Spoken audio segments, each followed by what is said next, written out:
My father told me I was going to marry a human, and I laughed so hard that the wine in my glass cracked from the resonance of my voice. That is not a figure of speech. We Korath speak at frequencies that can shatter certain molecular bonds when the emotion behind the sound is strong enough.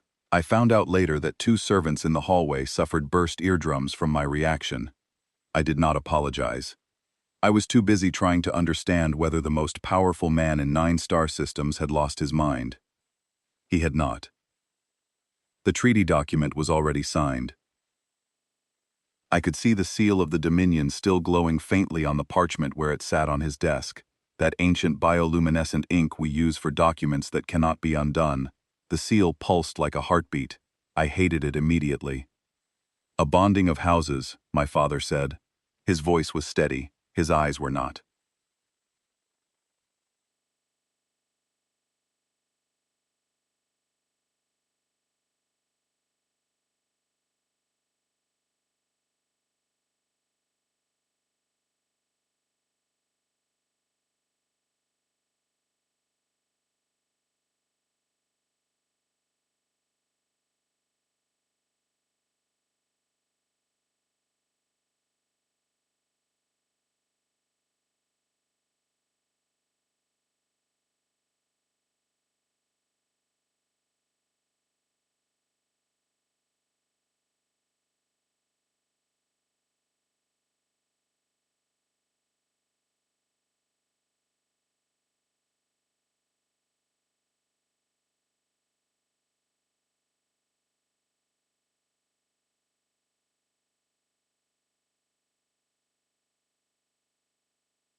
He did not deny it, he did not soften it. He simply looked at me with the expression of a man who had weighed 2 things on a scale.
My bloodline stretches back 11,000 years to the first wars of expansion, when my ancestors carved an empire out of raw starlight and held it with the strength of their will.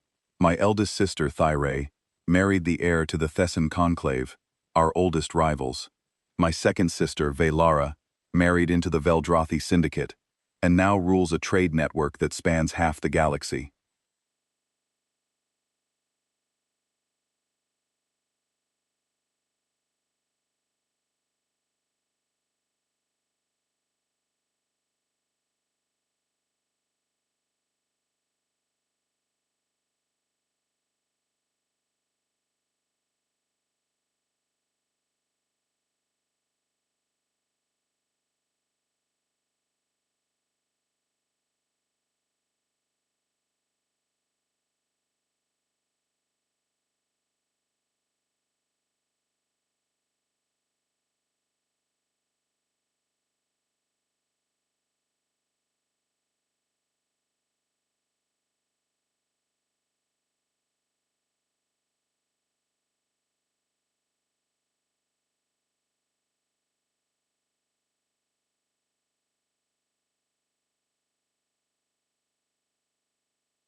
40 years, my morning tea set was older than their entire history of space travel. They had no seat on the galactic accord. They had no bioluminescent communication, no psychic resonance, no genetic memory, no adaptive exoskeletons. They were small, soft, and temporary. They lived, on average, 80 years. 80. I had dresses older than that. They were, in the polite language of the Accord, a developing species. In the less polite language of every dinner party I had ever attended, they were pets who had learned to build rockets. And I was going to marry one. The weeks between the announcement and his arrival were the longest of my life. I could feel the pity radiating from every corner of the court like heat from a dying star. My sisters sent messages. Thyre's was carefully worded and diplomatic. Velara's was 3 words long. I am sorry. The courtiers smiled at me with that particular expression that people use when they want you to know they feel bad for you, without actually doing anything to help. I spent most of those weeks alone, standing at the observation windows of the palace on Elithara, our capital world. Elithara is beautiful in the way that only ancient things can be beautiful. The sky shifts through 17 shades of violet during each rotation cycle.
Now it felt like a prison with a very nice view.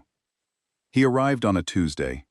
I remember that because I had specifically checked the human calendar to confirm that Tuesday was not considered a significant day. It was not. Apparently, humans do not even like Tuesdays very much.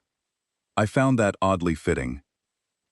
His shuttle was small, not Korath small, which means elegant and compact. Human small, which means it looked like someone had welded a box to an engine and called it engineering. It landed in the grand arrival bay of the palace, a space designed to receive the ornate cruisers of galactic dignitaries. His shuttle sat in that vast, gleaming hangar like a stone in a jewelry box. The door opened, and Aiden Kale stepped out. He was unremarkable. That was the first word that came to my mind, and the one that stayed. He stood about average height for a human male, which made him short by Korath standards. His skin was a warm brown tone, unmarked by the bioluminescent patterns that decorated every Korath from birth. His hair was dark and cut close. His eyes were brown. Just brown. Not gold-flecked. Not prismatic. Not capable of seeing into the infrared spectrum. Brown. He wore a plain dress uniform. Dark fabric, simple cut, a few medals on the chest that I could not identify and did not care to. Every other dignitary who had ever walked through that hangar wore living armor or robes woven from stellar silk. Garments that moved and breathed and announced their wearer's status with every step. Aiden Kale looked like he had gotten dressed in the dark. I stood at the far end of the reception line with my hands clasped in front of me and my expression carefully arranged into something that could pass for neutrality if no one looked too closely. My father stood beside me. He was in full ceremonial regalia, his exoskeletal armor polished to a mirror shine, the crest of the Dominion burning in living light across his chest. He looked magnificent. He also looked, I noticed, slightly nervous. I had never seen my father nervous before. I did not like it. Aiden walked toward us across that enormous floor. Every step echoed. Every eye in the room was on him, Courtiers whispered behind their hands. I could hear their words because my hearing is very good. So small.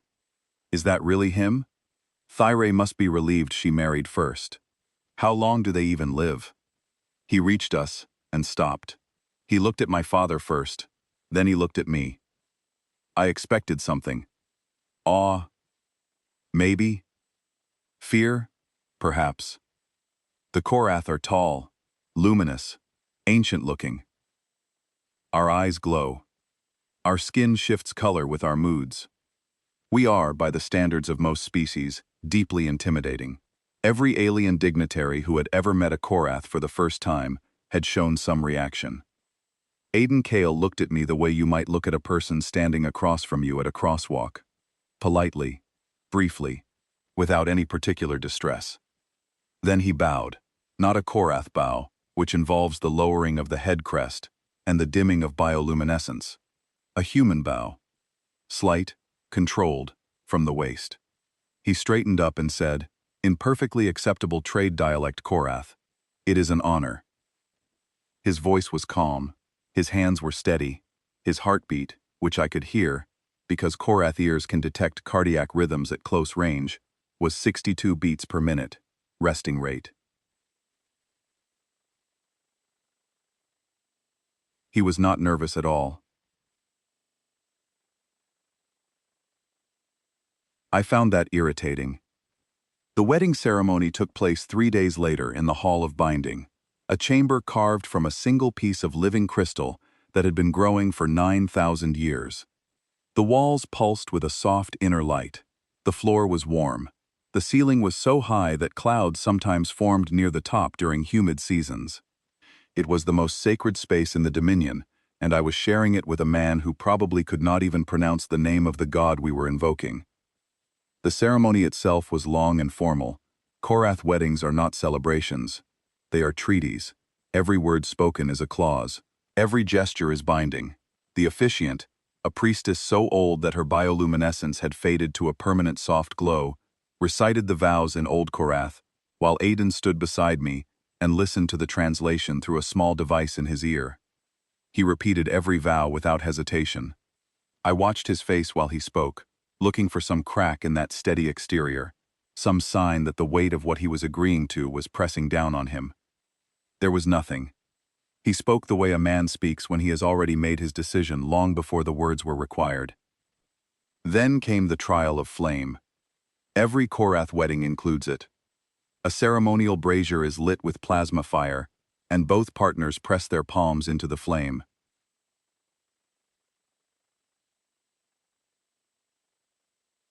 For us, it is a test of commitment. Our skin is resistant to heat. The fire stings, but it does not damage. We hold our hands in the flame for 10 heartbeats and withdraw them unmarked. Humans, however, are not resistant to heat.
The fire was lit. I pressed my palm into the flame first. It stung. I held it there, counting, and withdrew. My skin was warm, but perfect.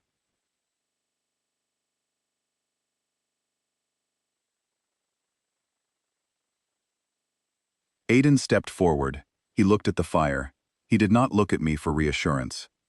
He pressed his bare hand into the plasma flame and held it there. I could smell it. The scent of human skin under extreme heat.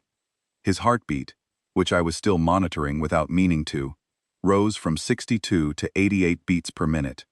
An increase, but not the panicked surge of a frightened animal. The controlled elevation of a man managing his own pain response through force of will. He held his hand in the fire for the full 10 heartbeats. Then he withdrew it. His palm was blistered and red. Small patches of skin had turned white at the edges. It must have been agonizing. He did not make a sound. The priestess stared at his hand. Several courtiers in the front rows leaned forward.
Something shifted in me at that moment. I will not call it respect, because I was not ready for that word yet.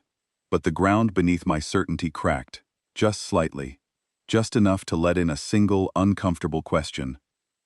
What kind of creature holds its hand in fire without making a sound? The reception that followed was elaborate and hollow. Courtiers congratulated us with smiles that did not reach their eyes. My sisters sent holographic projections of themselves, since they could not attend in person. Thyray's projection told me I looked beautiful. Velara's told me to be strong. Neither of them mentioned Aiden. He moved through the reception with quiet efficiency, speaking to anyone who addressed him, never initiating conversation, never lingering. He ate the food that was safe for human digestion. He drank water while everyone around him drank crystal wine that had been aging since before his species discovered fire. He did not complain. He did not comment. He simply existed in the space, taking up as little of it as possible. I did not go to him that night. When the reception ended and the guests dispersed, I went to my own chambers in the eastern wing of the palace. His quarters had been assigned in the old wing, a section of the palace that was technically part of the royal residence, but had not been occupied by anyone of importance in over 200 years. The assignment was deliberate. A message. You are here, but you are not one of us. I sat on my bed and stared at the stars through the crystal wall of my room. Ilithara's sky was deep violet that night, and the distant suns of our territory burned like scattered diamonds. I had imagined this night so many times as a child. My wedding night. The beginning of a new chapter in the story of my bloodline. I had imagined standing beside a Myrathine prince, our combined luminescence filling the room like a sunrise. Instead, I was alone, and my husband was somewhere in the old wing, with a burned hand, and the only thing I felt was tired. I got up to walk. I do that when I cannot sleep. The palace is vast, and its corridors are designed to be walked. The crystal walls hum at a low frequency that is supposed to be calming. It usually works. That night, it did not. I found myself near the old wing, without meaning to go there. The corridor was dimmer here, the living crystal older and less responsive to movement. I could see a faint light coming from under one of the doors. His door. I should have walked away. I almost did. But I heard something that stopped me. Not crying. Not the frustrated pacing of a trapped animal. The soft, steady sound of a data slate being operated.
There was a sliver of space, and through it, I could see Aidan Kale sitting at a desk with his burned hand wrapped in a simple bandage, reading.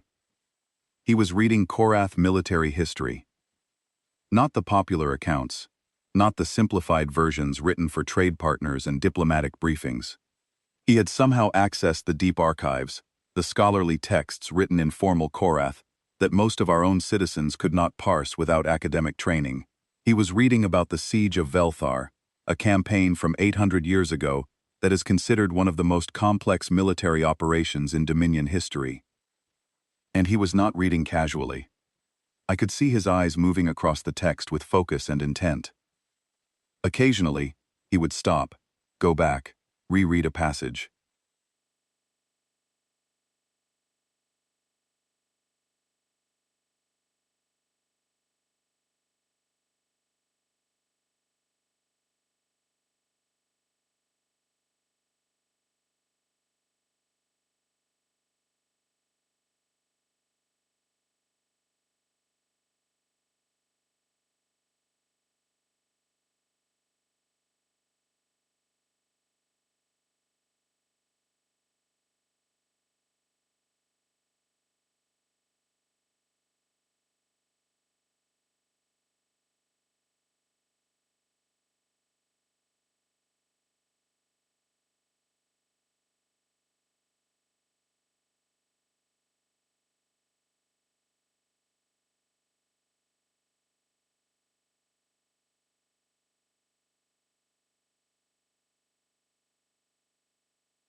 His own language, English.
Just a man sitting in a dim room in the forgotten wing of a palace that belonged to a civilization that considered him barely worth noticing, quietly and systematically learning everything he could about them.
I told myself he was nothing, a political footnote written in weak flesh. I had no way of knowing that war has always preferred to write its gods in exactly that kind of ink.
If anything, he became more confusing with every week that went by, and the confusion bothered me far more than the marriage itself.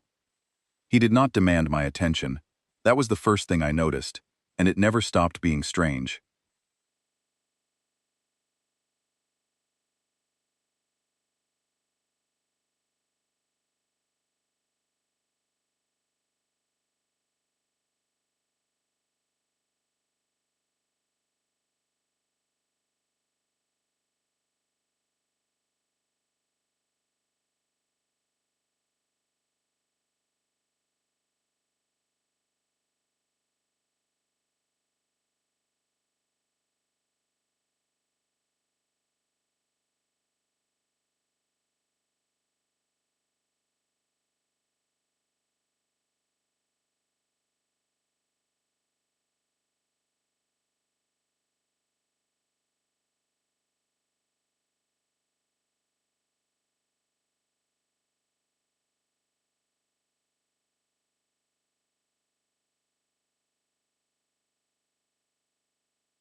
Shared meals, public appearances, the careful performance of unity that keeps the court satisfied, and the gossip channels quiet. Aiden attended every public function without complaint, stood beside me at every ceremony, and never once asked me for anything in private.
He did not ask me to walk with him in the palace gardens.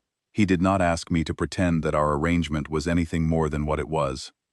He simply existed, politely, consistently, like a stone in a river, that the water flows around without ever wearing down.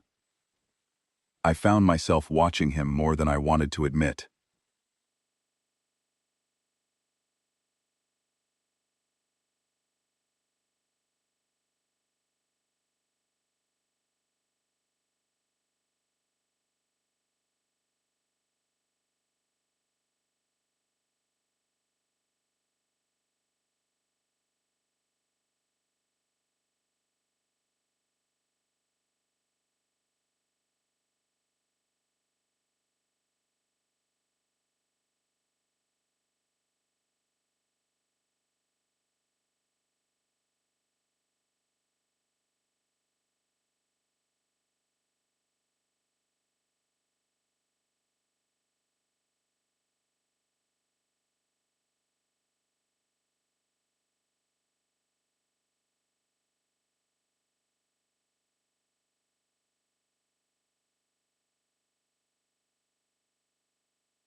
At the rare social gatherings where courtiers mingled and drank and played the endless games of status that make up Korath political life.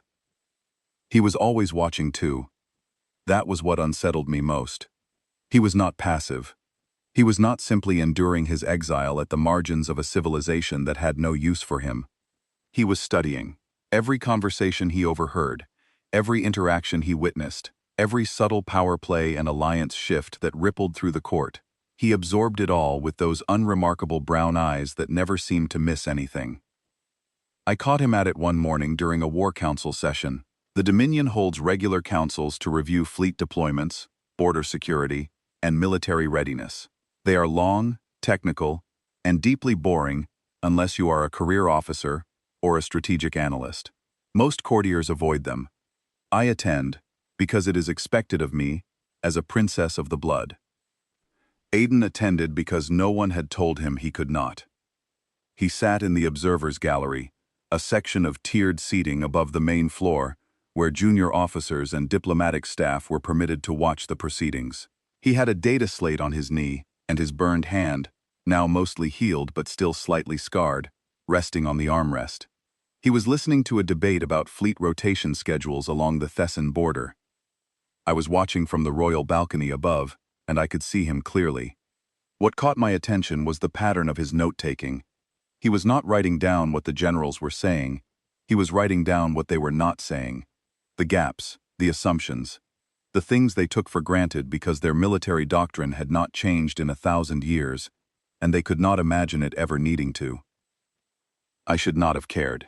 I did.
The floor is adaptive, shifting its texture and resistance based on the type of combat being practiced. It is where our warriors train, and it is considered one of the finest martial facilities in the Dominion. Aiden walked in one morning and asked to spar. The warriors who trained there were Korath elite, tall, fast, enhanced by genetic modifications that had been refined over millennia. They fought with energy-laced polearms that could cut through starship armor. Their reflexes were augmented by neural implants that allowed them to process combat data in real time. They were, by any objective measure, among the most dangerous individual combatants in the galaxy. Aiden brought a combat knife. They put him against a junior trainee first, out of what I suspect was a combination of courtesy and morbid curiosity. The trainee was young, barely past his initiation, and still outmatched Aiden in every measurable category: height, speed, strength, reach, reaction time. The match lasted 11 seconds. Aiden was on the floor before he could complete his first attack. The trainee had not even needed to use his weapon at full power.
He got up and asked to go again.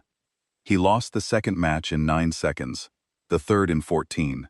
The fourth lasted 21 seconds, and I noticed that the trainee had to actually adjust his footwork to compensate for something Aiden had done differently. The fifth match lasted 30 seconds, and the trainee was breathing slightly harder at the end of it. Aiden came back the next day, and the day after that, and every day for the next 3 months. He never won. Not once. The Korath advantages were too fundamental, too deeply embedded in biology and technology. But something happened during those months that I did not fully appreciate until much later. He got better at losing.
They make the same mistakes, because fear carves grooves in the mind that are hard to climb out of. Aiden did not do this. Every match was different. Every loss taught him something, and he never made the same mistake twice.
They talked about it in the way that professionals talk about something unexpected, with a mixture of interest and unease.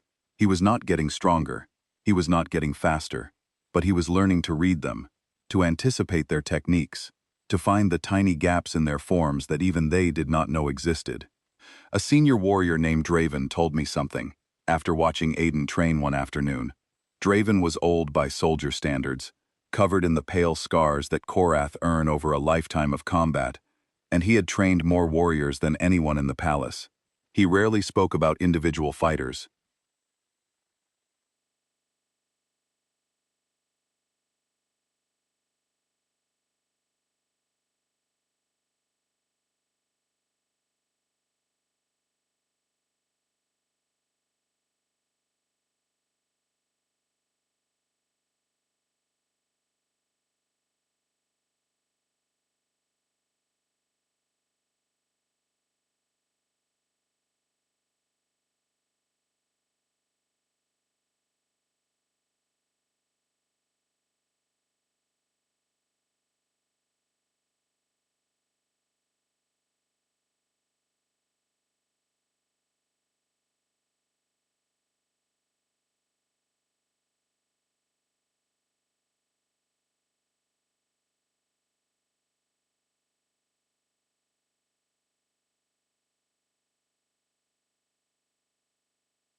It was around this time that I had my first real conversation with Aiden, not the polite exchanges we managed at public events, not the carefully worded pleasantries that we traded when the court was watching. A real conversation between two people who were alone and had no audience to perform for. It happened by accident. I was walking in the deep gardens, a section of the palace grounds where the crystal vegetation grows so thick that it blocks most outside light and creates a kind of glowing twilight at any hour.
I had assumed I was alone that evening.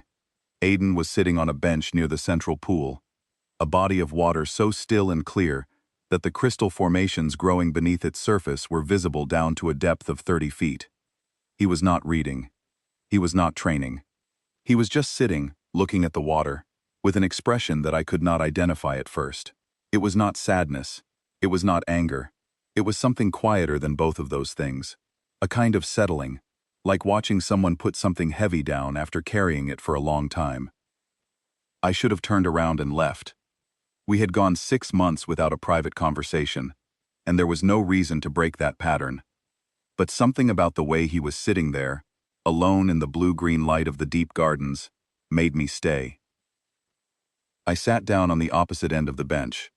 Not close, but not at the maximum possible distance either. A middle ground. We sat in silence for a while. It was not uncomfortable. That surprised me. "Can I ask you something?" I said. "You can ask me anything," he said.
And the Thessan do not make treaties with species they consider inferior. They make examples.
I volunteered.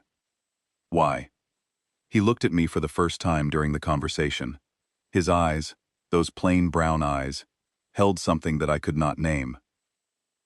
Because someone had to, he said, and I was the one who could. That is not a reason, I said. That is a justification. Is there a difference? Yes. A reason is why you want to do something. A justification is what you tell yourself afterward. He smiled. It was the first time I had seen him smile. It was small and brief, and did not transform his face the way that Korath smiles do, with the shifting of bioluminescent patterns and the brightening of the eyes. It was just a slight upward movement of the corners of his mouth. It should have been nothing. My parents were researchers, he said. They worked on a deep space observation station near the outer rim of our solar system. When I was 12, the station suffered a catastrophic systems failure, the kind that kills everyone on board if someone does not manually override the containment protocols. My mother did it. She sealed herself in the engineering bay and held the override for 4 hours, until the rescue ships arrived. The radiation in that bay was lethal within 20 minutes. She lasted 4 hours because she refused to let go.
I asked her once, before she passed, why she did it. She said she did not think about why. She thought about who. The people on the other side of that door. The ones who would not survive if she let go. He looked back at the water. You asked me why I volunteered. I did not think about why. I thought about who. The people back on Earth who needed this alliance to survive. The colonies on the outer worlds who are one bad treaty away from being absorbed by a species that does not consider them worth protecting. That is not a justification, Princess. It is just the truth. I sat with that for a while. The crystal vegetation around us hummed its low, steady note. The water in the pool was perfectly still. Do you resent it? I asked. Resentment is a luxury for people who have never had to survive, he said. I do not have the time for it. I left shortly after that. I walked back to my chambers through the long crystal corridors, and for the first time since the wedding, the walk did not feel like a retreat. It felt like a return from somewhere I had not expected to go.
But I was beginning to suspect that I had been wrong about what there was to understand. 3 weeks later, the Thesson came to court. A diplomatic envoy arrived for what was officially described as a renewal of cross-border communications. In practice, it was a show of force dressed in polite clothing. The Thessan conclave had been sending more ships to the border regions. Trade routes that had been stable for decades were being rerouted through Thessan-controlled space. There were reports of Korath merchant vessels being detained and searched on pretexts so thin they were nearly transparent. The envoy was led by a Thessan commander named Kale Vorentis. He was tall even by Thessan standards, with the mottled gray skin and double-lidded eyes characteristic of their species. He wore ceremonial armor that was more statement than protection, its surface etched with campaign markers from a dozen conflicts. He walked into the banquet hall like he owned it.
Aiden sat several seats to my left, between a minor trade representative and an academic from the Korath Cultural Institute. His placement was deliberate. Keep the human close enough to satisfy the treaty requirements, far enough to avoid embarrassment. Kale Varentis spent the first half of the banquet being charm itself. He complimented the food, praised the hall's architecture, and told 3 stories about joint Korath-Thessan military operations from a century ago that made both sides sound heroic. He was good at this. All Thessan commanders are trained in diplomacy as thoroughly as they are trained in warfare. They consider the 2 disciplines to be the same thing practiced with different weapons. Then, during the second course, he looked at Aiden. "So, this is the human," he said. The table went quiet. Not dramatically. Just a subtle shift in the ambient noise level, like a room full of people simultaneously deciding to chew more quietly. "I have read about your species," Kale continued. He spoke in trade dialect Korath, ensuring that everyone at the table could understand. "Fascinating biology. So fragile, and yet so persistent, like a weed that grows in the cracks of a foundation." Aiden looked at him. "Commander Vorentis," he said, "I have enjoyed your stories this evening. You are a talented speaker."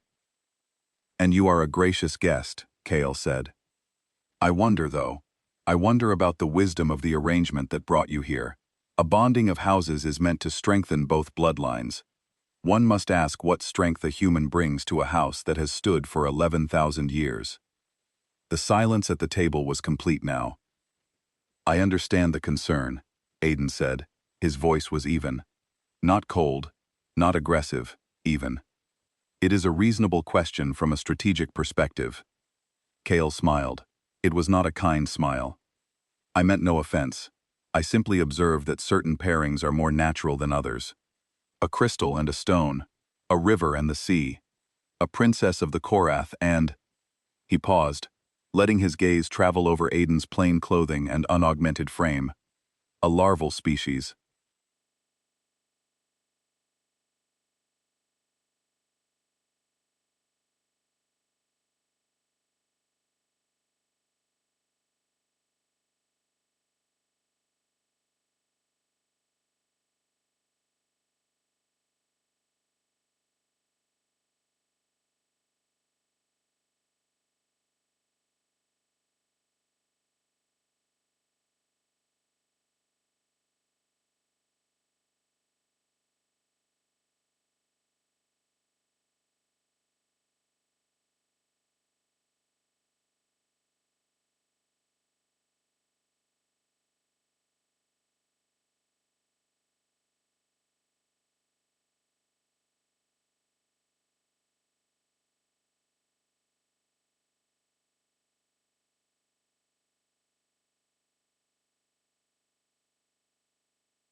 Across the table, I saw courtiers exchanging glances. This was not diplomacy. This was a challenge, issued publicly, designed to humiliate not just Aiden but the Dominion's decision to accept him. I opened my mouth to respond.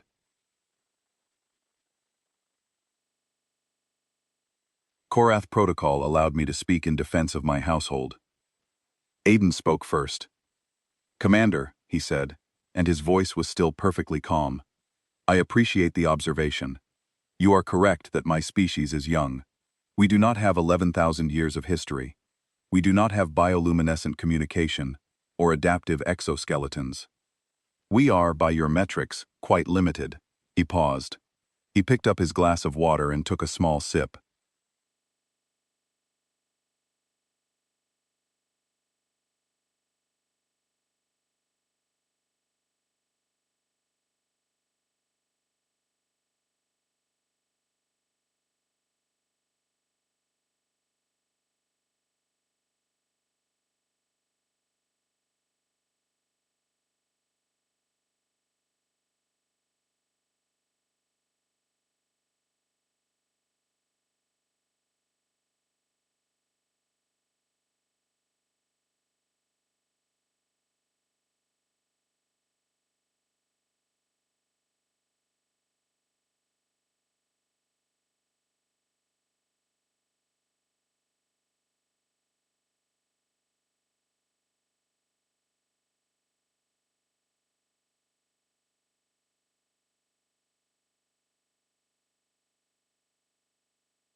"I have also found," Aiden continued, setting his glass down with a soft click, "that underestimation is the most generous gift one can give an opponent.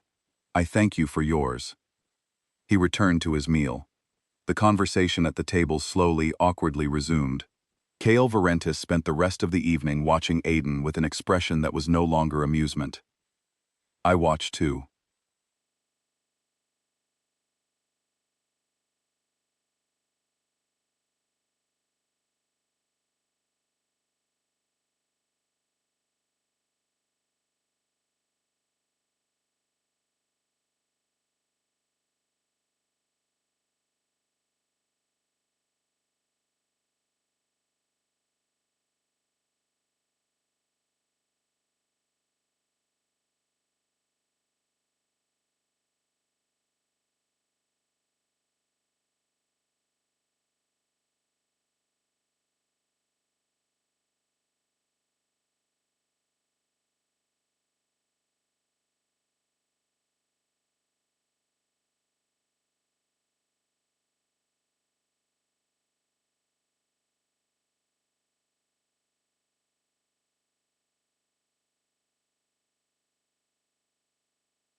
Not the stillness of calm, but the stillness of something that has decided to wait. The stillness of a closed door, behind which something very patient and very focused is doing its work.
They made the air tremble with the force of their presence.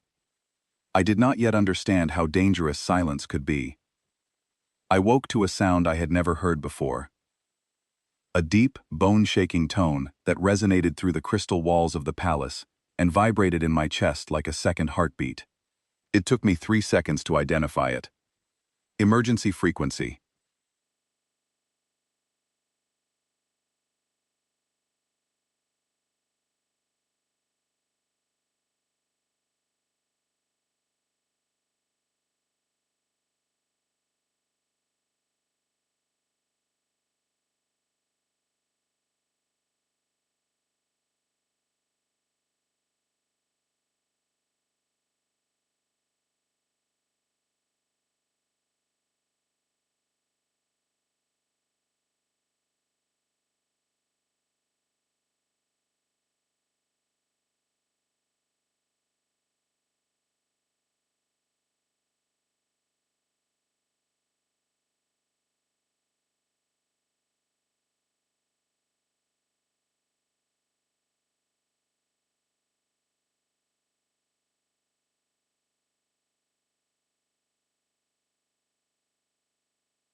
I had trained for this.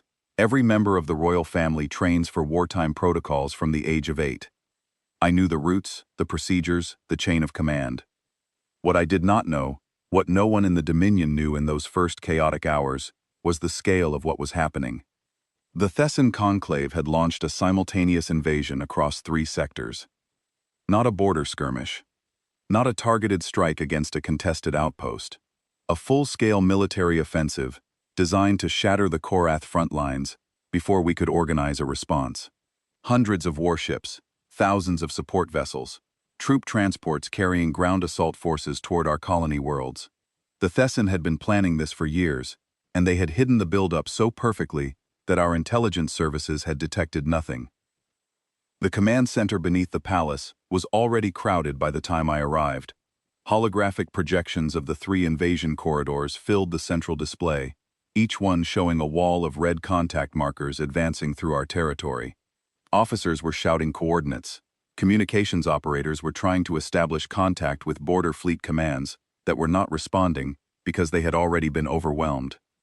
My father was there.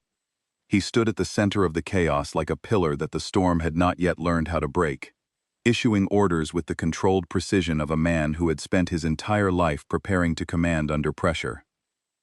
But I could see it in his bioluminescence, the faint, rapid flickering that Korath physiology produces under extreme stress. He was scared. The sovereign of the Dominion was scared, and that knowledge settled into my stomach like a cold stone. Aiden was there too. I do not know when he arrived or how he had gotten through the security protocols that should have prevented anyone, without direct military clearance, from entering the command center. But he was standing near the back wall, away from the central activity, watching the holographic displays with that steady, absorbing attention that I had come to recognize over the past months. He was still. He was quiet, and in a room full of people who were reacting to the worst military crisis in modern Korath history, he was the only person who did not look surprised. The first 72 hours were devastating. The Thessan had studied our military doctrine with the patience and precision of surgeons mapping a body before an operation. They knew our fleet deployment patterns. They knew our communication relay networks. They knew the rotation schedules for our border patrols, because those schedules had not changed in over a century. They had identified every assumption our military had built its defense around, and they had designed their attack to exploit every single one. 3 border worlds fell in the first week. Valar 7, Korath's primary mining colony; Ildrasi, a civilian settlement of 12 million; and Vathorn, the oldest outpost in the eastern sector, a fortress world that had never been taken in 4,000 years of recorded history.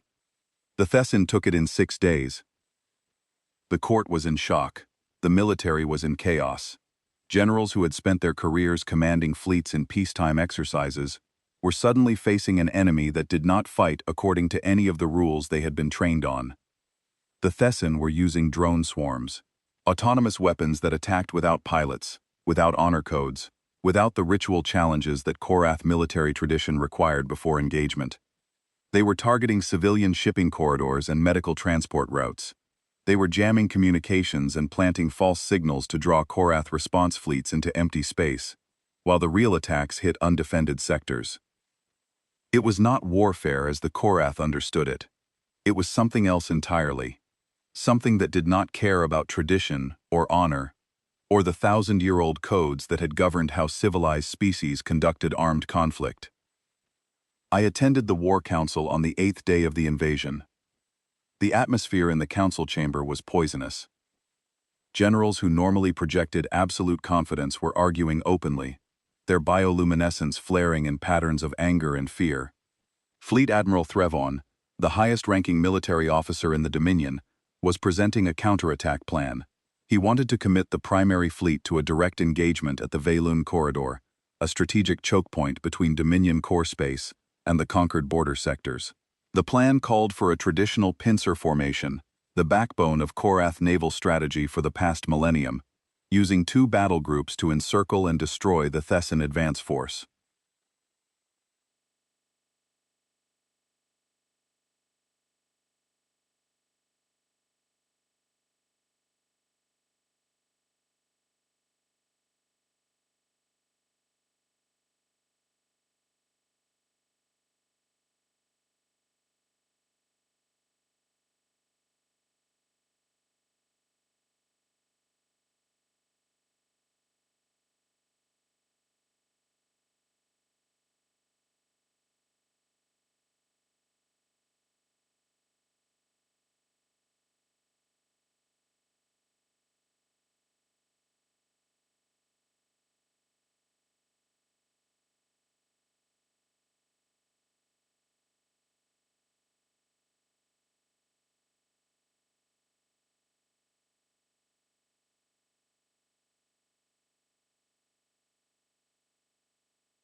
I did not have extensive military training, but I had attended enough war councils over the years to understand the basic logic. It was sound by Korath standards. It leveraged our fleet's superiority in direct combat. It used a formation that our captains had trained on since their academy days. It was, in every way, exactly the kind of plan that a Korath military raised on honor-bound warfare would produce. Aiden stood up.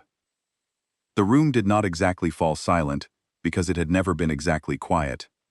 But the quality of the noise changed. Arguments trailed off.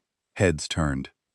The human, the man who had sat in the observer's gallery for months without speaking, who had lost every sparring match in the training arena, who had been placed at the far end of every banquet table, was standing in the middle of a war council during the greatest military crisis in living memory, and he was looking at Fleet Admiral Threvon with an expression that I can only describe as regret. "The counterattack at the Veilun corridor will fail," Aiden said. The silence that followed was absolute.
Passive devices, undetectable by standard Korath scanning arrays, because your scanning protocols were designed to detect energy signatures, and these mines operate on mass displacement principles that produce no energy output until activation.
Furthermore, he said, the pincer formation relies on coordinated fleet movement through a narrow operational space.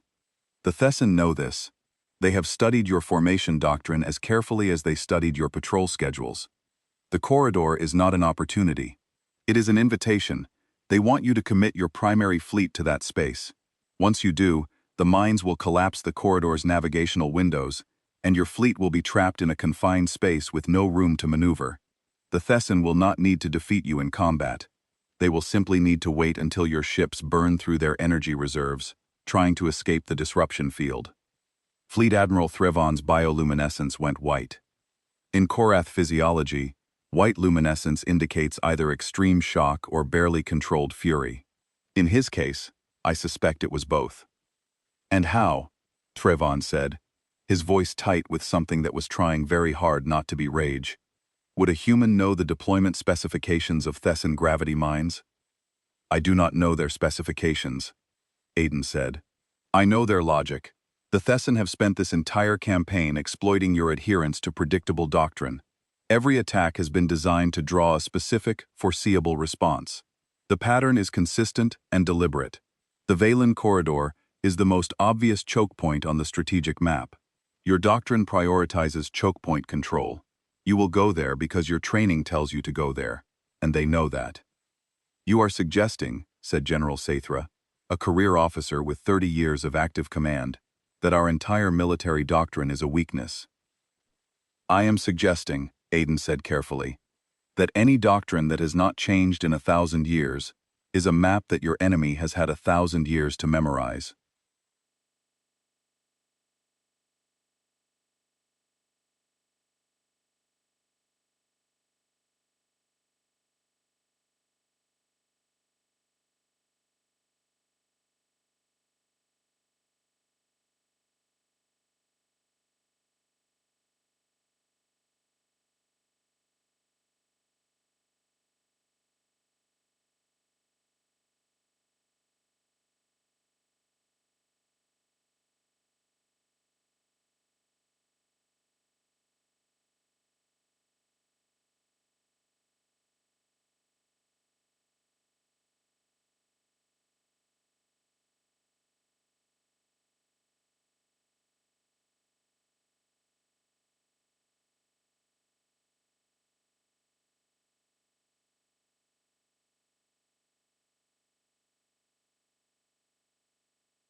Fleet Admiral Threvon looked at my father, and my father looked at the holographic display of the Valen Corridor, and for a long moment, the most powerful people in the Korath Dominion stood in that room and wrestled with a question they had never had to face before.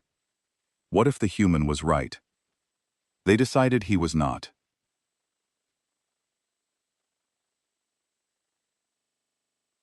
The counterattack at the Valen Corridor was launched 2 days later with the full strength of the Dominion's primary battle fleet.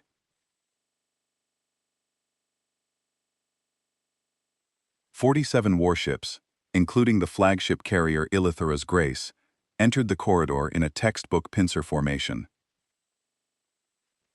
The gravitational mines activated 14 minutes into the engagement. The corridor collapsed exactly as Aiden had described. Ships that had entered in formation found themselves trapped in a space where their navigation systems were useless, and their engines were fighting against gravitational forces that shifted every few seconds. Communication between vessels became impossible. The fleet, the pride of the Korath Dominion, was scattered and blinded in a space designed to be a coffin.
Fleet Admiral Threvon survived only because his command vessel was positioned at the rear of the formation and managed to withdraw before the mines sealed the corridor completely.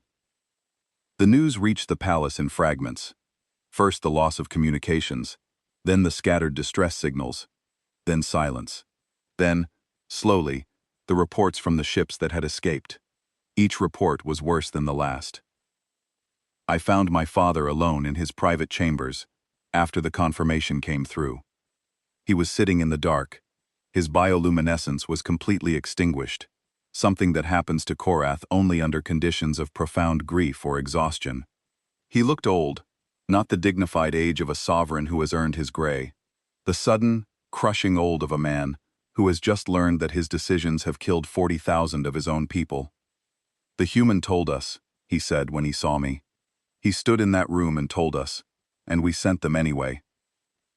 I did not have an answer for that. There was no answer for that. I went to Aiden.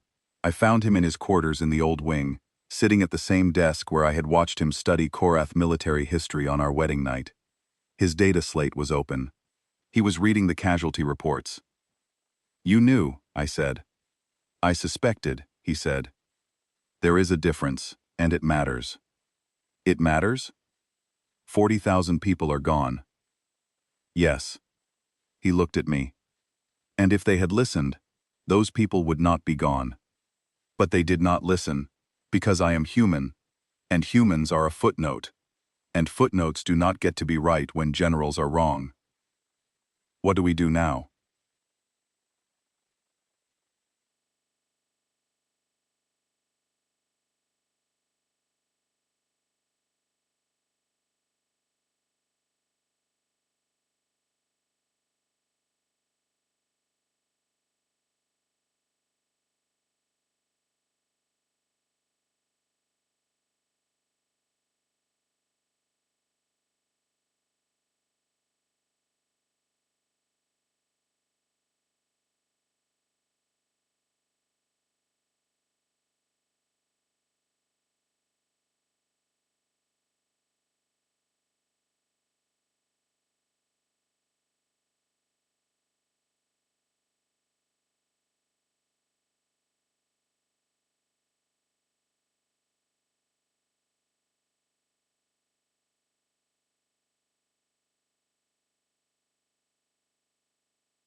"My people have been fighting wars for 10,000 years," he said. "Not elegant wars, not wars with honor codes and ritual challenges, and centuries of tradition governing who strikes first and how. Wars where the rules were whatever kept you alive until morning. Wars fought in mud and ash and darkness.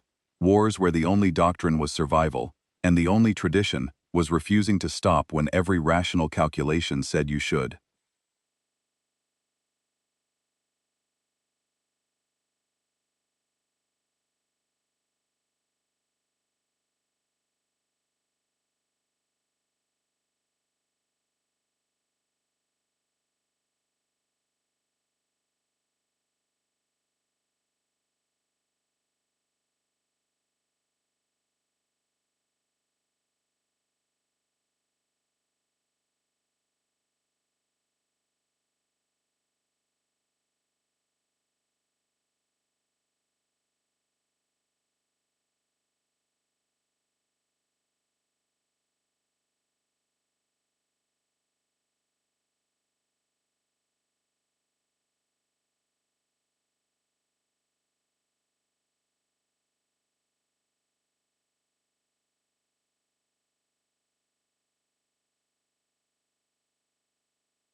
Mine fight to win.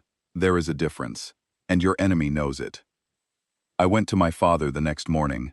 I stood in his chambers while the Dominion crumbled around us, and told the sovereign of the Korath that he needed to let the humans speak. He agreed. Not because he believed in Aiden. Not because 6 months of watching a human lose sparring matches and sit quietly at the back of war councils had convinced him that Aiden Kale had anything to offer.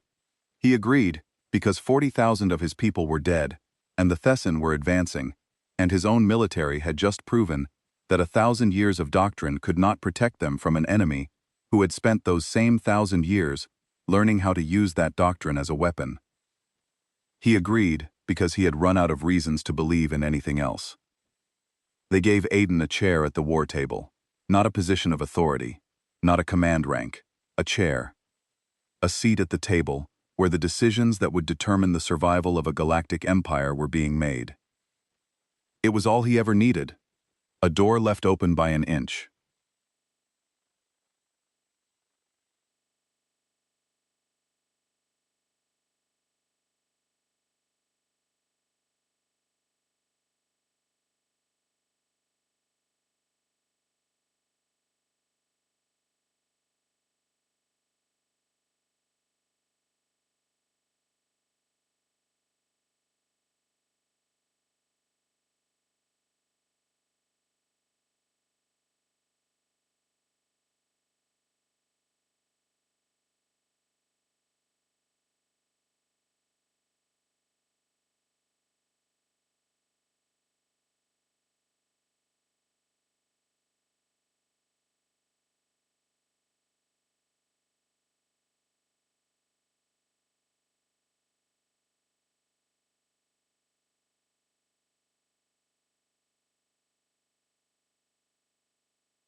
The chamber was built for giants.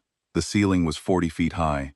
The walls were lined with the campaign banners of 100 generations of Korath commanders, each one woven from living thread that still pulsed with faint luminescence, centuries after it had been hung.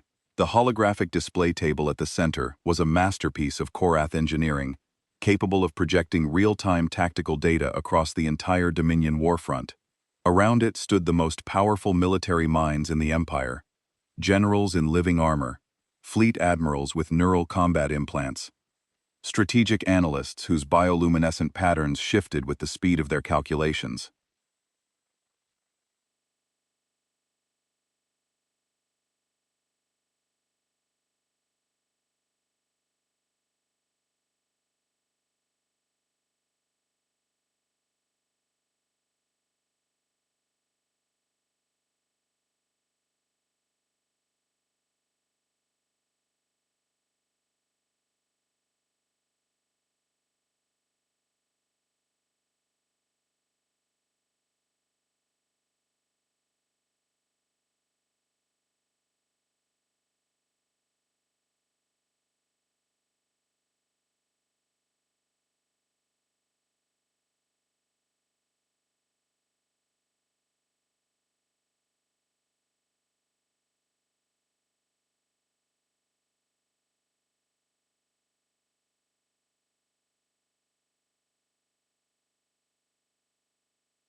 A different silence. The silence of people hearing something they did not expect. The way you go quiet when you realize that the person you thought could not understand your language has been understanding every word you have said for months. He had learned High Korath in secret. During the months when the court thought he was doing nothing, when the generals assumed he was a curiosity being tolerated out of treaty obligation, when I thought he was simply enduring his exile with quiet dignity, he had been studying. Not just military history, not just tactical doctrine, the language itself. The formal register that Korath use only in their most sacred and consequential communications. The language of command. He had learned it perfectly, and he had told no one. That was the moment I began to understand what Aiden Kale actually was. He did not present a counterattack. He presented a doctrine, a complete restructuring of how the war would be fought. He had been building it for months, assembling it piece by piece, from every war council he had attended, every sparring match he had lost, every text he had read in the quiet hours in the old wing of the palace. He had mapped the Korath military's strengths and weaknesses with the same patient, systematic approach he had used to learn our language, and he had designed a framework that kept the strengths and discarded the weaknesses. Decentralized command. Small, autonomous fleet groups operating independently, instead of the massive formation-based deployments that the Thessan had learned to predict and exploit. Each group would have the authority to make tactical decisions without waiting for orders from central command. Supply line interdiction. Instead of meeting the Thessan fleet in direct combat, target the infrastructure that kept their advance moving: fuel convoys, communication relays, repair stations. Cut the roots, and the tree falls. Psychological operations. False communications designed to make the Thessan second-guess their intelligence. Decoy fleet movements, manufactured sensor echoes. Make them see threats that did not exist so they would waste resources defending against nothing. Guerrilla tactics. Use the terrain of space itself as a weapon. Asteroid fields as ambush corridors. Nebulae as concealment. The gravitational pull of gas giants to slingshot attack craft along trajectories that no Thessan tracking system was calibrated to predict. And above all, adaptability. No two engagements fought the same way. No pattern for the enemy to study.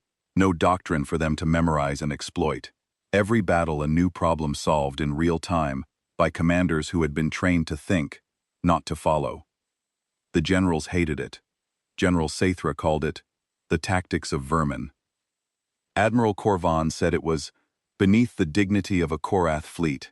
3 senior commanders argued that implementing such a strategy would dishonor the memory of the warriors who had died at Veilun, fighting in proper formation. Aiden listened to all of it. Then he said, with respect, the warriors who died at Veilun did not die because they lacked honor. They died because they followed a playbook that their enemy had already read. Honoring their memory means ensuring that no one else dies the same way. The chamber was very quiet after that. My father looked at Aiden for a long time. I could see the calculation happening behind his eyes. The weight of 11,000 years of tradition on one side, the weight of 40,000 dead on the other. What do you need? The sovereign asked. Ships, Aiden said. Not many, and not your best. They gave him 12. It was not generosity. It was a test, designed to fail quietly.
If they failed, the loss would be negligible. 12 ships, the oldest and most damaged vessels in the fleet, scheduled for decommissioning, crewed by officers who were either too junior to have political protection or too stubborn to accept reassignment. Aiden accepted without hesitation. He did not argue for more ships. He did not negotiate for better equipment. He took what was given and walked out of the council chamber, and I realized as I watched him go that he had expected exactly this. He had asked for what he knew they would give, and he had already built his plan around it. What followed was something that the Korath military had never seen, something that the Thessan had never faced, something that, in the years to come, would be studied at war academies across the galaxy as the moment when the rules changed. Aiden took his 12 ships to the border and began to take the war apart. The first engagement was in the Velthan asteroid belt, a dense field of mineral-rich rocks along one of the main Thessan supply corridors. Aiden positioned his ships among the asteroids and waited. When a Thessan supply convoy entered the belt, escorted by 4 warships, Aiden did not attack the escorts. He attacked the supply transports. Fast, precise strikes from angles that the escort ships could not cover without navigating through the asteroid field, which their larger vessels were not designed for. He destroyed 3 transports, damaged 2 more, and withdrew before the escorts could reorganize. The Thessan sent a patrol fleet to secure the asteroid belt. They found nothing. Aiden had already moved to a different sector. He hit a communication relay station next. Not with weapons fire, which would have triggered automated distress signals, but with a targeted electromagnetic pulse delivered by a modified shuttle that his engineering team had rigged in less than 48 hours. The relay went dark. 3 Thessan fleet groups lost contact with their command structure for 6 hours. In those 6 hours, Aiden hit 2 more supply convoys in sectors that the Thessan believed were secure because the relay had just confirmed it. The pattern, if you could call it a pattern, was beautiful in its complete lack of pattern. Aiden never struck the same type of target twice in succession. He never used the same approach twice. He appeared in places that made no strategic sense until, days later, the consequences of his actions cascaded through the Thessan supply chain and suddenly made perfect sense. He was not fighting a war. He was dismantling a machine. And he was doing it by removing one small piece at a time, each piece carefully chosen, so that its absence would cause maximum disruption when the machine tried to operate without it.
They deployed additional scanning equipment to detect the kind of electromagnetic attacks Aiden had used on their relay stations. Aiden adapted. He stopped using electromagnetic pulses and started using the Thessan's own reinforcement patterns against them. When they pulled ships from one sector to reinforce another, he hit the weakened sector. When they deployed scanners to detect his approach, he sent decoy signals from the opposite direction and attacked while their attention was diverted. When they increased patrol frequencies, he mapped the new patterns and found the gaps between rotations that their commanders had not noticed. The Thessan began calling him a name in their own language. When it was eventually translated for me, the closest equivalent was, "the one who does not stand still." They could not predict him. Their tactical models, designed to exploit the predictable behavior of Korath fleets, produced nothing useful when applied to an enemy who behaved like no Korath they had ever encountered. Because he was not Korath. He was something their models had no framework for. He was human. 6 weeks into Aiden's campaign, the Thessan advance slowed. Not because his 12 ships had dealt significant damage to their overall fleet strength. 12 ships could not do that. It slowed because the Thessan supply chain was collapsing.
Fleet groups were being held in defensive positions instead of advancing because their commanders were afraid of being cut off from their supply lines.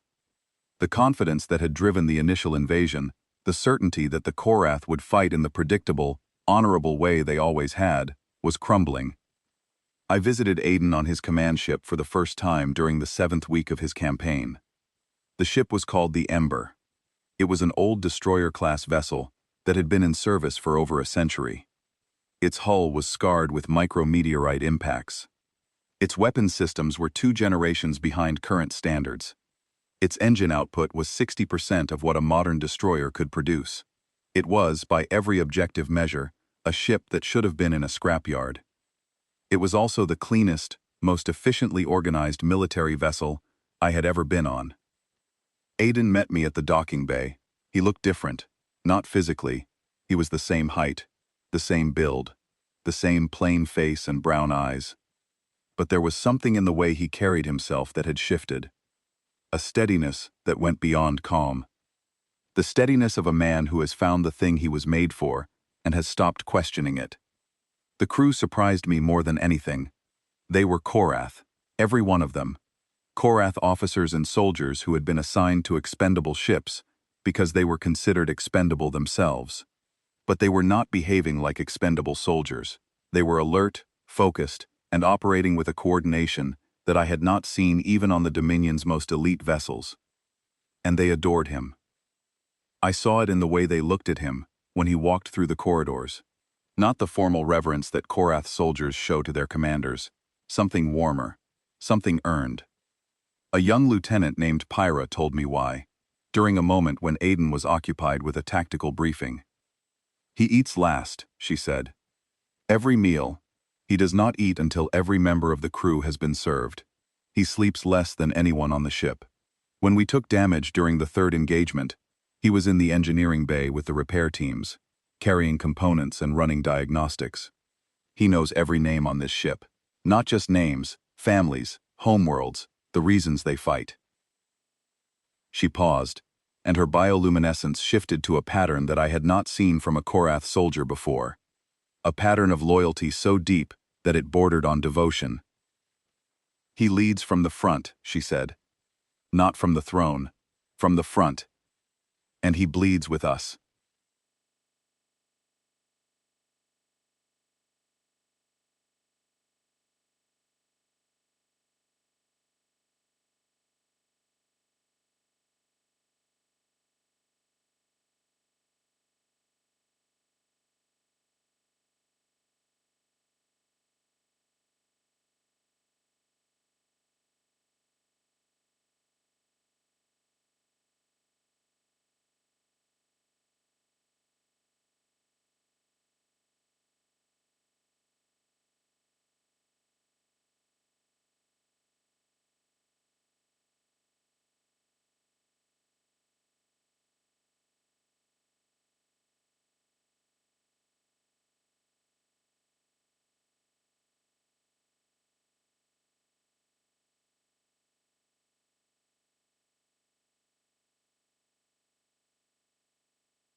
I stood beside him and looked at the map of the war, and for the first time, I could see what he saw.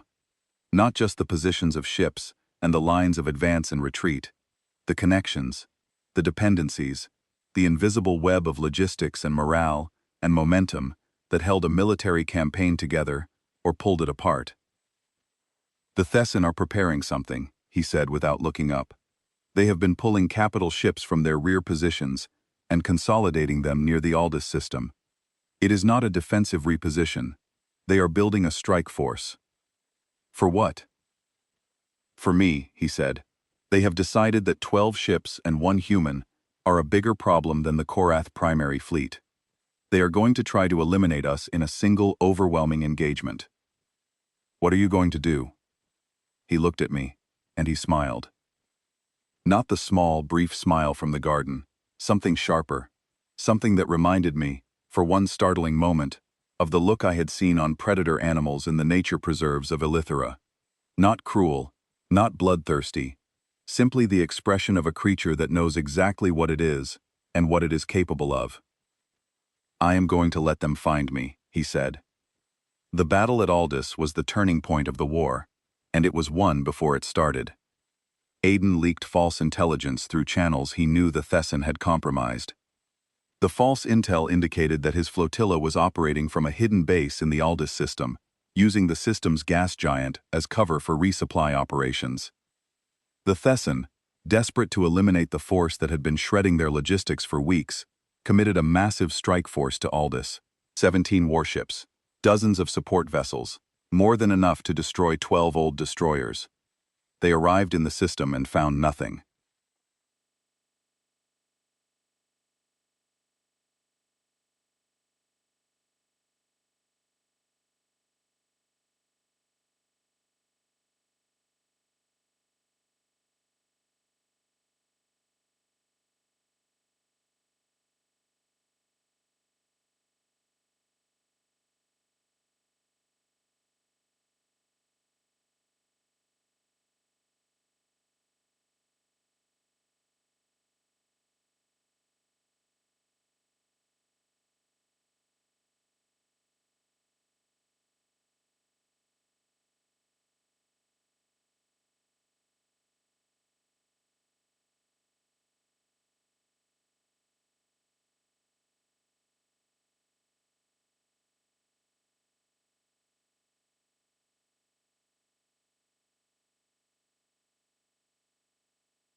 The depot was lightly defended because its garrison had been reassigned to the Aldous strike force. Aiden's 12 ships destroyed the depot in less than an hour. But that was not the turning point. The turning point came when the Thessan strike force, realizing they had been deceived, attempted to return to defend Corventhi. They took the fastest route back, through the Aldous corridor. The corridor was mined. Aiden's engineering teams, led by a human technical specialist named Henry Marsh, had spent 3 weeks reverse engineering the gravitational disruption technology that the Thessan had used at Valen. Not copying it, improving it. The mines they had placed in the Aldous corridor were smaller, harder to detect, and triggered not by proximity, but by the specific energy signatures of Thessan warship engines.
The Thessan fleet lost 11 capital ships and dozens of support vessels in a single engagement.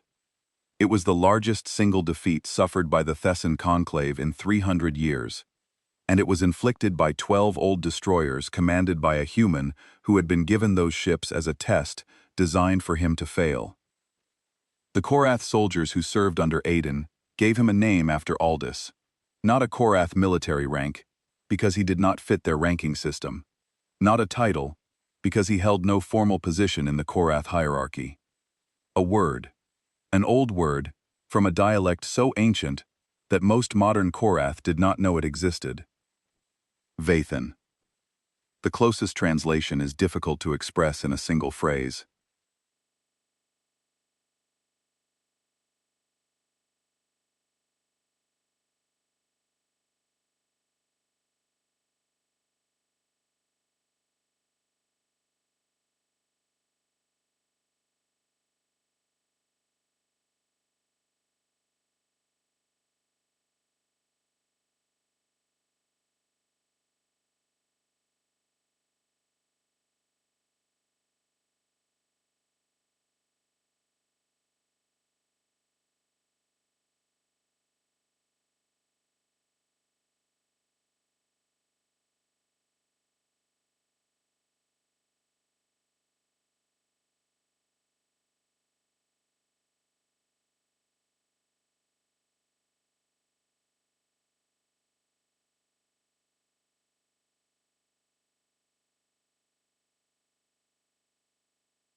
Not a warrior of tradition, not a soldier of doctrine, a warrior of necessity, a mind that treated every problem as solvable, and every rule as optional, and every defeat as a lesson that would make the next victory possible.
I am not writing this as a princess.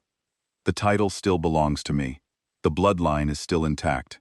The seal of the Korath Dominion still hangs above my chamber door, pulsing with the same faint bioluminescence that it has pulsed with for 11,000 years. But titles are just words that other people use to decide how to treat you. And I stopped caring about how other people treat me the day I watched a man with no title reshape the galaxy.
And I need the universe to understand that he was a man first.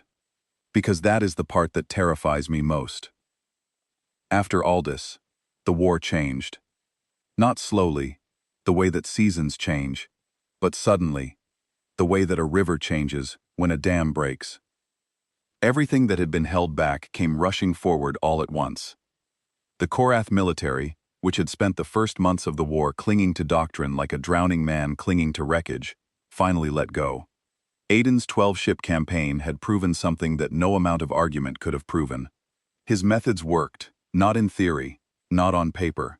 In the field, against the most aggressive military force the galaxy had seen in centuries.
He offered full fleet command to someone who was not Korath.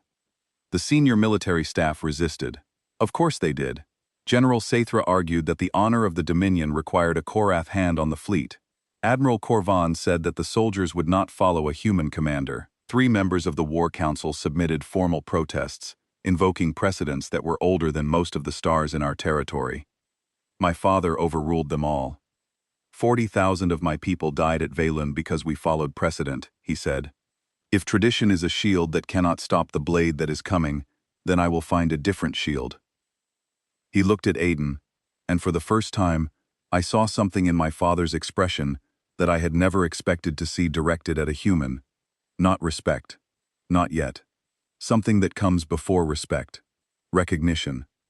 The acknowledgement that the person standing in front of you is not what you assumed, and that your assumption was the error, not their existence. Take my fleet, the sovereign said.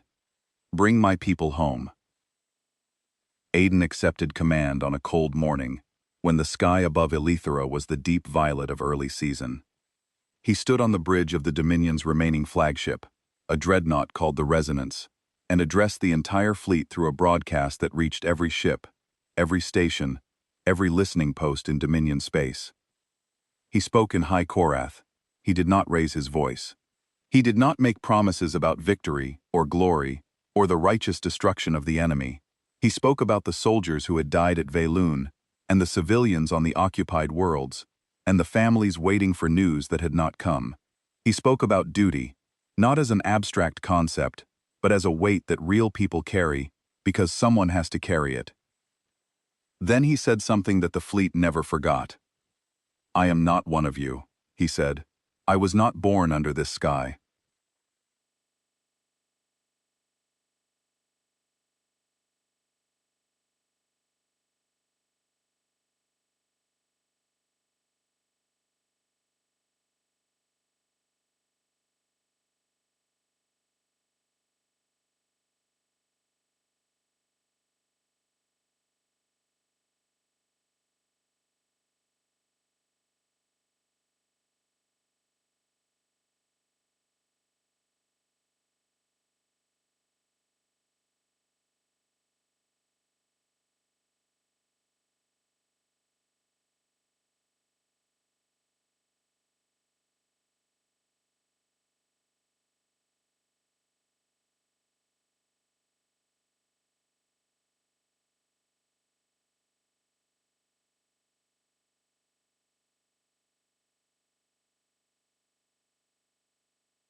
But I can tell you this. I will not spend your lives cheaply. I will not send you into danger that I am not willing to face myself. And I will not stop until every one of our people is safe, or I am no longer breathing. That is not a promise from a commander to his fleet. It is a promise from one person to another.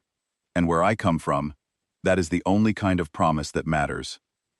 The fleet responded with silence, not the hostile silence of skepticism, the held-breath silence of people who have just heard something true and are still deciding what to do about it. Then a single ship sent a signal, a simple fleet acknowledgement code, then another, then a dozen, then 100.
He broke the traditional formation groups apart and reorganized them into smaller, independent task forces, each commanded by an officer he had personally selected, based on their performance records, and, more importantly, their demonstrated ability to think independently under pressure. He promoted junior officers over seniors when the juniors showed better tactical instinct. He reassigned ships based on capability rather than prestige.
It was faster, more adaptable, more unpredictable.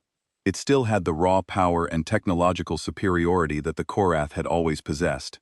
But now that power was being directed by a mind that understood how to use it in ways that the enemy could not anticipate. For 6 weeks, Aiden drove the Thesson back. Engagement by engagement, system by system, he reclaimed the territory that had been lost in the opening days of the war. He did not fight the way the Korath had fought before. He did not challenge the Thesson to formal engagements or attempt to hold fixed positions. He moved constantly, striking where the Thesson were weak, withdrawing when they were strong, and using every piece of intelligence his reformed command structure could provide to stay 3 steps ahead of the enemy's decision cycle. The occupied worlds were liberated one by one. Valar 7, Ildrassi, Vathorn. Each liberation was a masterclass in the doctrine Aiden had built. At Ildrassi, he used a civilian evacuation corridor as bait, knowing the Thesson would not fire on fleeing civilians, because the political cost would unite every neutral species in the galaxy against them. While the Thesson fleet held its fire and waited for the evacuation to complete, Aiden repositioned his task forces along their flanks and cut off their retreat. The Thessan garrison at Ildrasi surrendered without a single Korath casualty. At Vathorn, the old fortress world, he faced a different problem.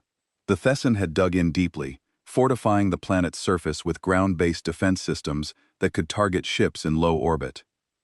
A direct assault would be costly. Aiden did not launch a direct assault. Instead, he had his engineering teams, still led by Henry Marsh, modify a fleet of unmanned cargo drones to broadcast the sensor profiles of full-size warships. He sent the drones into Vathorn's orbit in a pattern that mimicked an invasion fleet.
Vathorn was reclaimed in 19 hours. The galaxy was watching. That is something I want to make clear. This was not happening in isolation. Every species with access to interstellar communications knew what was happening in Korath space. The Veldrathi Syndicate, the Myrathene Hive, the neutral worlds of the Outer Corridor, they were all watching a human, a member of a species that had been part of the galactic community for barely a generation, systematically dismantle one of the most powerful military forces in known space. And they were afraid. Not of the Thessan, of Aiden, of the implications of what he represented.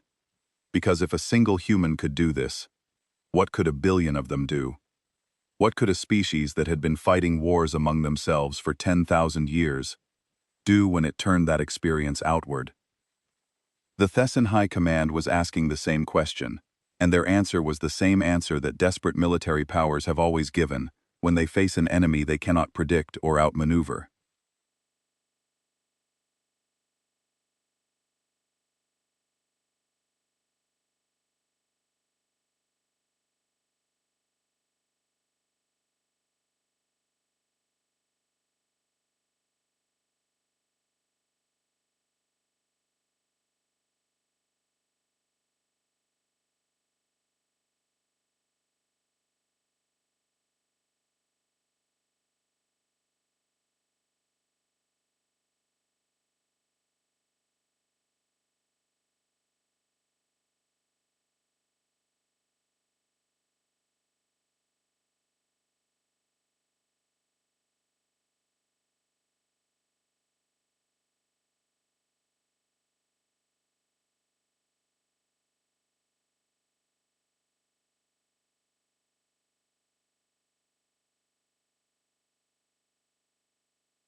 The intelligence reached us on a morning that I will never forget.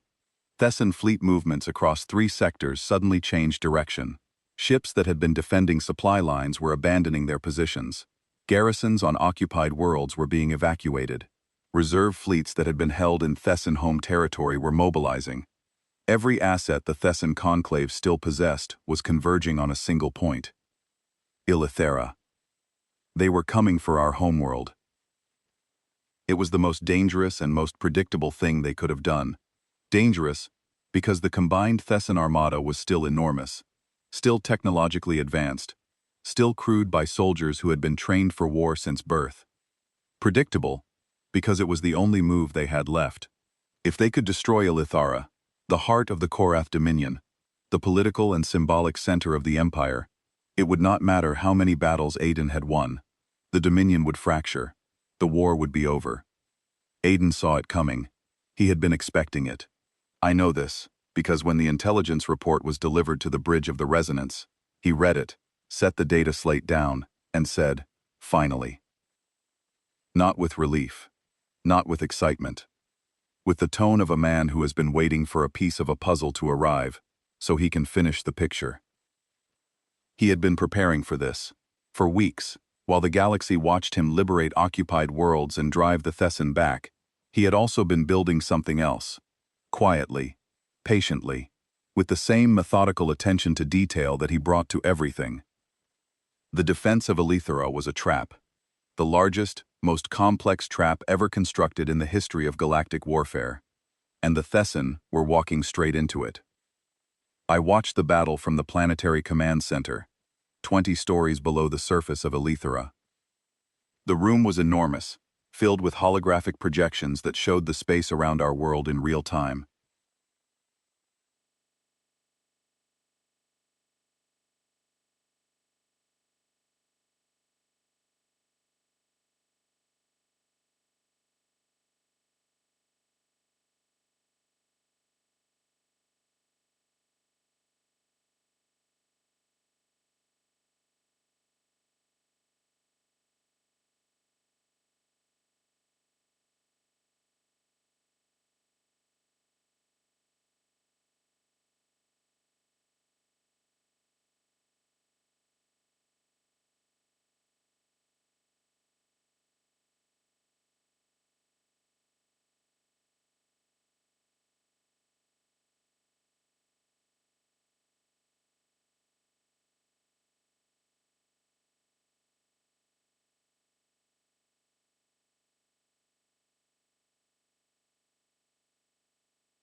Aiden was not in the command center. He was on the bridge of the resonance, in orbit, at the front of the fleet he commanded.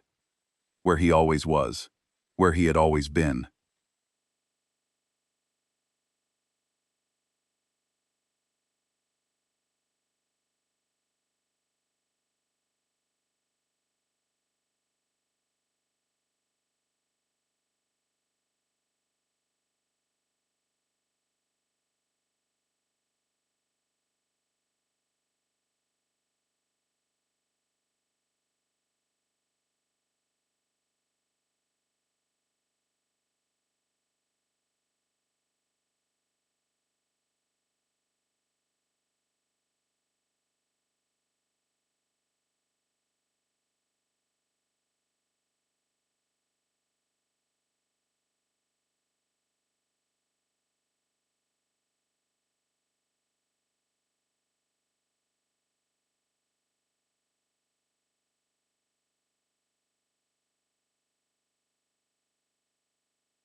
The first wave was their vanguard, a screening force of fast attack ships designed to probe defenses and draw fire.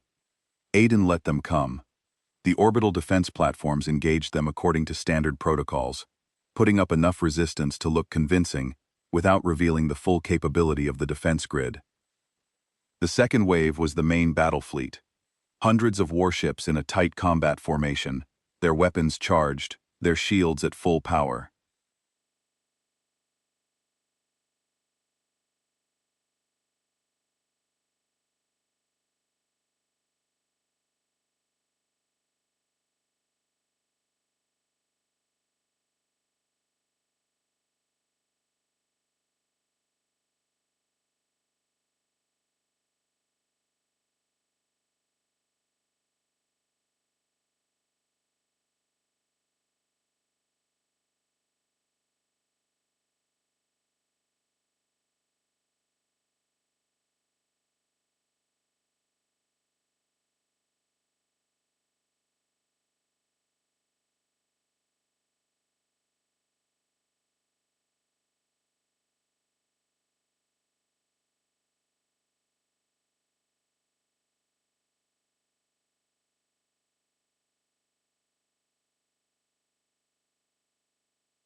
Aiden let them come.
They had planned for this.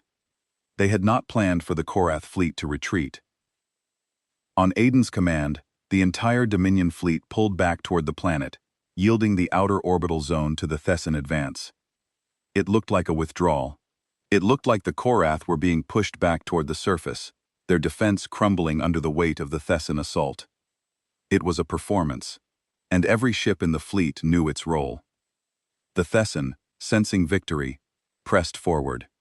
Their formation tightened as they pursued the retreating Korath fleet into the inner orbital zone, closer to the planet, closer to the surface, closer to the gravitational influence of Eleuthera and its moons, closer to the trap. Aiden triggered it when the Thessan fleet was fully committed, when they were deep enough in the orbital zone that withdrawal would require a full fleet turn, and a full fleet turn in that space, under those gravitational conditions, would take time they did not have. The minefields activated first, hidden in the orbital debris of Eleuthera's outermost moon, seeded over the past 3 weeks by engineering teams working in complete communications blackout. The mines did not target individual ships. They targeted the spaces between ships, creating gravitational disruption zones that made formation flying impossible.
Aiden had stationed 3 full task forces behind Eleuthera's 2 moons, hidden from Thessan sensors by the moon's own mass, and a network of signal-blocking satellites.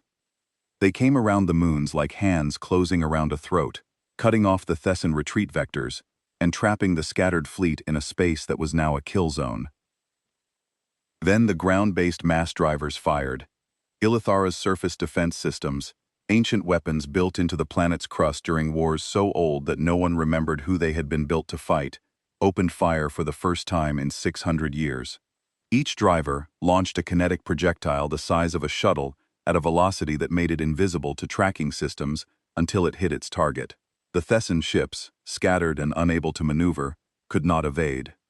The Battle of Eleuthera lasted 4 hours. In those 4 hours, the Thessan conclave lost 70% of its remaining military capability. The Thessan flagship, a massive dreadnought that had been the pride of their fleet for 2 centuries, was surrounded and disabled. Its commander, a fleet admiral named Varentis, the same family name as the diplomat who had called Aiden a larval species at that banquet so many months ago, sent a surrender signal on all frequencies. The surrender was accepted aboard the Resonance. I watched the holographic broadcast along with the rest of the palace. Varentis walked across the hangar bay of the Resonance, in the company of 2 Korath guards, and stopped in front of Aiden Kale. The Thessan admiral looked at Aiden for a long time. His double-lidded eyes blinked twice. His mottled gray skin was pale in a way that I had learned, over years of diplomatic contact, meant something close to what white bioluminescence means for us.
The Thessan had designed their entire war strategy around the assumption that they were fighting the Korath. They had studied Korath doctrine, Korath psychology, Korath military culture. They had accounted for everything. Everything except the possibility that the most dangerous person in the Dominion was not Korath at all. Aiden looked at the defeated admiral. He did not gloat. He did not posture. He stood in that hangar bay in his plain clothing and his unaugmented body, and said the only words that mattered. I am human.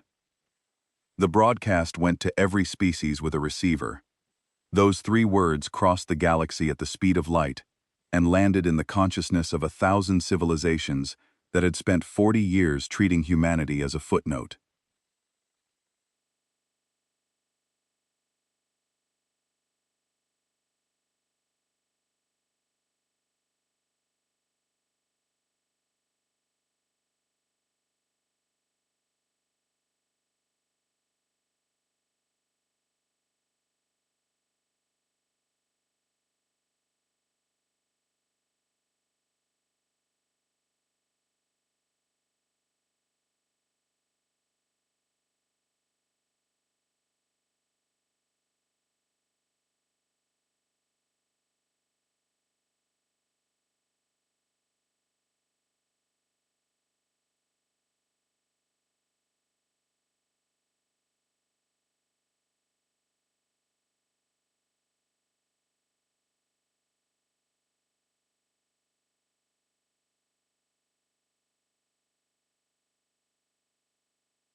The Thessan conclave signed a full cessation of hostilities within a week.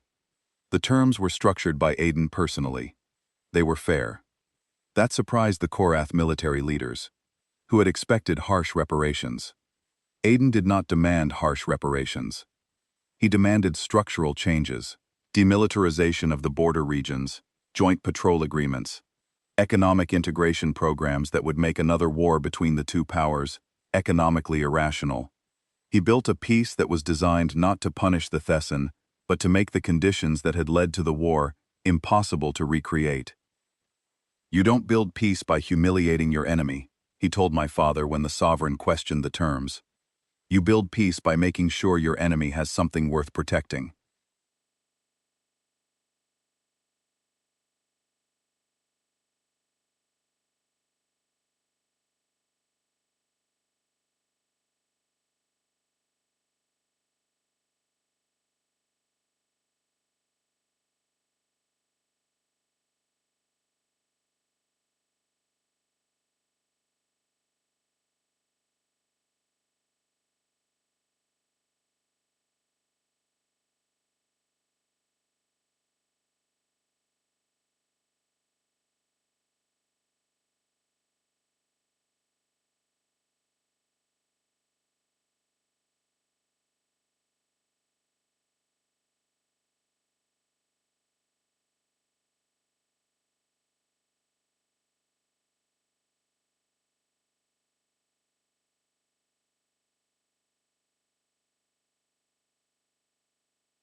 As an acknowledgement that humanity was no longer a developing species, the vote was unanimous.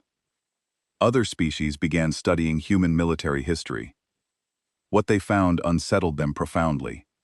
Earth's wars were an unbroken chain of escalation and adaptation, stretching back to the dawn of the species. Every century, every continent, wars fought with rocks and sticks and swords and gunpowder and splitting the atom itself. Wars where the losing side learned from its defeat and came back stronger. Wars where the winning side learned from its victory and found new ways to fight. An endless, relentless cycle of conflict and innovation that had forged a species capable of adapting to anything. Aidan Kale was not special by human standards. That was the part that kept the galaxy awake at night. He was not a genetic anomaly, or a cybernetically enhanced super soldier, or the product of some secret military program. He was a normal human, with a normal education and a normal career, who had been placed in extraordinary circumstances and had responded the way humans have always responded to extraordinary circumstances. He had refused to lose. That refusal was not unique to him. It was the defining characteristic of his entire species. The galaxy looked at humanity and saw something it had never encountered before. Not the strongest species, not the fastest, not the most technologically advanced, but the most stubborn, the most adaptable, the most terrifyingly unwilling to accept that any situation was hopeless. I found him on the night after the peace accords were signed. He was alone on a balcony in the eastern wing of the palace, looking up at the sky of Illithara. The battle scars were still visible up there, faint streaks of debris catching the light of distant suns. The ghosts of ships that had not survived. I stood beside him, not behind him, not in front of him, beside him. I had learned, over the course of a war that had reshaped my understanding of everything I thought I knew, that beside was where I wanted to be. He looked tired, not the strategic, focused exhaustion of a commander managing a campaign, the deep, bone-level weariness of a man who has carried the weight of other people's lives for months and has finally been allowed to set it down.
It was the first time I had touched him voluntarily since the wedding.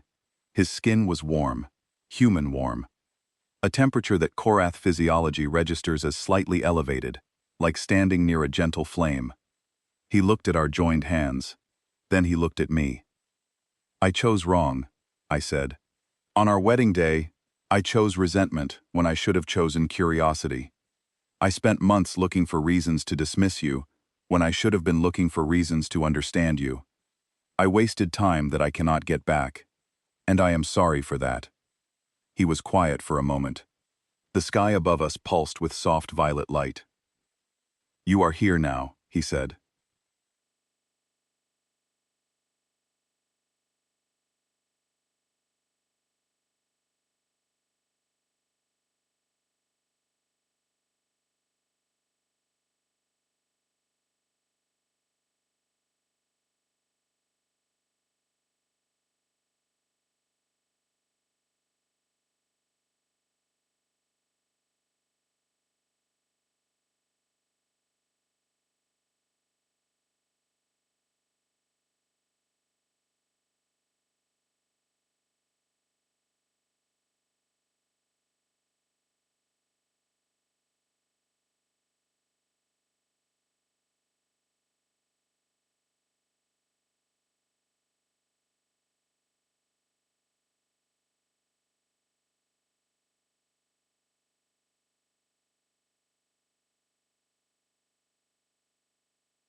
about what this story means in the larger context of galactic history.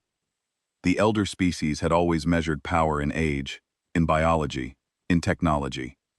The oldest civilizations were the strongest, the most genetically advanced were the most dangerous. The most technologically sophisticated were the most worthy of respect. These were the axioms that had governed the galactic order for longer than most species had existed. Aidan Kale broke every one of them, not with superior technology, not with genetic advantage, not with the weight of millennia, with stubbornness and creativity, and a refusal to accept the limits that the universe tried to impose on him. With the willingness to learn from every defeat and the inability to stay down when he was knocked to the floor. They call him a god now, the god of war. The title spread across the galaxy in the months after the Battle of Elithera, passed from species to species, translated into 1,000 languages. It is meant as the highest compliment, the recognition that Aidan Kale did something that no one else in the galaxy could have done. He hates it. He told me once, late at night in our shared quarters, that gods do not bleed, and he has bled plenty. Gods do not lie awake at night, thinking about the people they could not save. Gods do not carry the names of the dead in their memory like stones in a pocket. Gods do not sit in the dark after a battle and wonder if there was a better way, a smarter play, a decision that would have brought everyone home. He is not a god. He has never been a god. He is a man who was given a job that should have been impossible, and did it anyway, not because he was divine, but because he was stubborn and smart, and cared about the people depending on him more than he cared about himself. That is the truth the galaxy refuses to accept. It is easier to call him a god, because gods are rare and exceptional, and safely distant from what ordinary people are capable of. If Aidan is a god, then what he did was a miracle, and miracles are things that happen once and cannot be replicated.